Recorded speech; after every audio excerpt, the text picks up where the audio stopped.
massive political firestorm explodes in West Bengal over a shocking Babri Masjid replica controversy.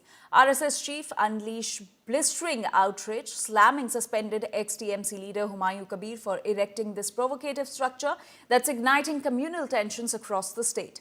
RSS chief Mohan Bhagwat slammed it as a conspiracy to reignite the Babri dispute, calling it a cheap stunt to grab votes ahead of the 2026 polls. He also warns clearly that this replica is not for Muslims or Hindus. Meanwhile, amid the raging backlash, the replica's mastermind drops a thunderous bombshell announcement that shakes the political landscape. Firebrand Humayun Kabir, freshly ousted from TMC, plunges boldly into the electoral battlefield and vowing to field candidates on all 294 Bengal Assembly seats.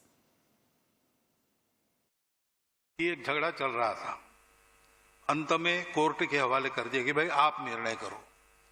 Court ने बड़ा लंबा समय लगाकर बहुत ही विचार किया होगा ना, इतना लंबा समय लगाया तो, और एक निर्णय दिया तो वहां राम मंदिर बन गया। तो ये मंदिर मस्जिद वाला झगड़ा वहां समाप्त हो गया, बाबरी मस्जिद। अब फिर से बाबरी मस्जिद बनाकर उस झगड़े को रीस्टार्ट करने का ये पॉलिटिकल षड्यंत्र है, मतों के लिए हो रहा है। न ये मुसलमानों की भलाई में है, न ये हिंदुओं की भलाई में। झगड़ा खत्म हो रहा है, अच्छी सद्भावना बनेगी तो ये फिर से वो खाई चौड़ी करने का प्रयास हो जाता है। ऐसा नहीं होना चाहिए, ऐसा मुझे लगता है। मोहन भागवत जी, उनका कोई कमेंट, उनको कॉन्ट्राडिक्ट करना, लाइन टू लाइन कॉन्ट्राडिक्ट करना, ये हम नहीं चाहता। उनका जो सोच है, उनका जो मार्ग है, उनका जो दर्शन है, आइडियोलॉजिकली हम लोग डिफर करते हैं। तो हम लोग वो बाबरी मस्जिद जब वो तोड़ दिया गया था, उनमें कौन कौन थे ये तो सब जानते हैं। ये आरएसएस का कोई स्टेटमेंट से नहीं, कोई उधर ये कंफ्यूजन में वो लोग चाहते हैं, हम सब कंफ्यूजन में। कोई कंफ्यूजन का बात नहीं है। 1925 में किस मकसद से आरएसएस बना था और सरदार पटेल ने क्या कहा था? तो प्रतिबंध लगाया गया था 1948 में। 3 फरवरी 1948 को सरदार पटेल ने बैन लगाया था आरएसएस को। और क्या कहा था सरदार पटेल ने गुरु गोलवाल को? आप एक सीक्रेट सोसाइटी हो, एक संस्था बनो। कौन सी विचारधारा है जिसने एक माहौल पैदा कर लिया, जिसके माहौल के कारण महात्मा गांधी मारे गए? और ऐसे लोग राष्ट्रवाद के सर्टिफिकेट बांटने में लगे हुए हैं। देखिए, मैं समझता हूं कि आज भी एक संकीर्ण विचारधारा नहीं होनी चाहिए। आप बांग्लादेश में भी माइनॉरिटी के नाम पर अगर हिंदू मुस्लिम की बात कर रहे हैं, तो ये मैं समझता हूँ कि अगर आप पूरे मानव समुदाय के लिए ये बातें अगर आती कि भाई अलग अलग देशों में अलग अलग माइनॉरिटी लिस्टेड हैं, तो एक अच्छा लगता है कि आप पूरे मानव समुदाय के लिए बात कर रहे हैं। लेकिन धर्म के आधार पर किसी को अगर आप अलग कर रहे हैं तो एक अच्छा संकेत नहीं है। जो लेना चाहिए था वो लेना चाहिए। आज जिसको बुलाया था, जो इतना इम्पोर्टेंट सेशन में पूरा दिन तक 10 बजे से लेकर 5 बजे तक जो पार्टिसिपेट किया, उसमें जो लेना चाहिए एक राष्ट्रवादी नागरिक के रूप में सबको लेना चाहिए। मैं खुद लूँगा, आपको भी लेना चाहिए। आदरणीय मोहन भागवत जी ने जो बात कही है हिंसा को लेके, अगर हिंसा को उन्होंने इस तरीके से सामने रखा है कि जो आरएसएस संगठन है उसको आप और हम समझते हैं जो हमारी सामाजिक समरसता के लिए जाना जाता है, व्यक्ति निर्माण के लिए जाना जाता है, और अंतिम पायदान पे खड़ा हुआ जो व्यक्ति है उसको मेन स्ट्रीम में लाने के लिए निरंतर और लगातार आरएसएस काम कर रही है। तो उसको हिंसा से जोड़ के क्वेश्चन करना मुझे लगता है कि क्वेश्चन के साथ इंसाफ नहीं है। And RSS chief Mohan Bhagwat also made a strong pitch on live-in relationships, stressing that family and marriage are the core units of a society. Listen in.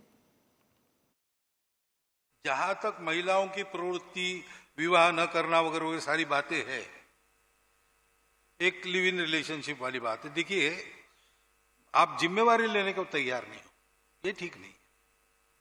कुटुंब जो बनता है, मैरिज जो होता है, वो कोई फिजिकल सेटिस्फेक्शन का जरिया नहीं है, वो समाज की इकाई है। समाज में कैसे रहना व्यक्ति ने, उसका ट्रेनिंग परिवार में होता है। संस्कृति की परंपरा के संस्कार पीढ़ी दर पीढ़ी उसमें से आते हैं। हमारे यहाँ तो इकोनॉमिक एक्टिविटी का केंद्र भी फैमिली है। देश की बचत फैमिली में रहती है, देश का सोना फैमिली में रहता है। And in fact, Mohan Bhagwat also spoke on Hindutva. Let's listen in. संघ को अपना मानना कि नहीं मानना, अच्छा मानना कि नहीं मानना, ये तो मानने वाले का विषय है, उसका अधिकार है, वो कुछ भी मान सकता है। लेकिन वो जो भी माने वस्तु स्थिति के आधार पर माने, नैरेटिव्स के आधार पर, सेकेंडरी सोर्सेस के आधार पर कुछ कल्पना कर ले, ये ठीक नहीं है।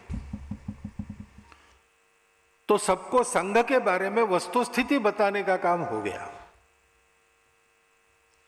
और इसलिए इस बार भी सोचा गया कि पिछले बार एक ही जगह ये कार्यक्रम किया था, अभी और नए लोगों को बुलाएंगे और इस कार्यक्रम को देश के 4 बड़े नगरों में 4 दिशाओं में करेंगे।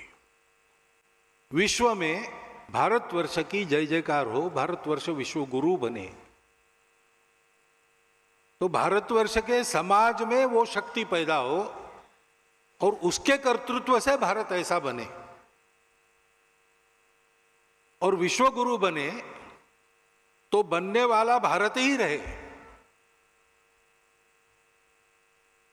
क्योंकि भारत केवल भूगोल नहीं है, भारत एक स्वभाव का नाम है, भारत एक परंपरा का नाम है।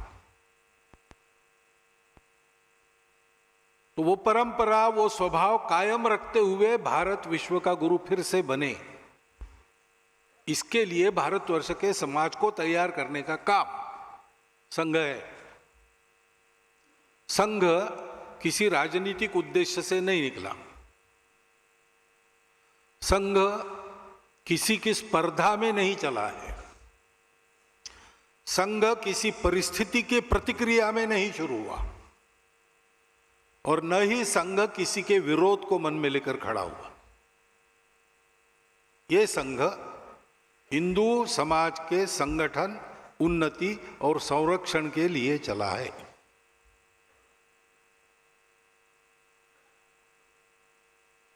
प्रयास बहुत लोगों ने किए।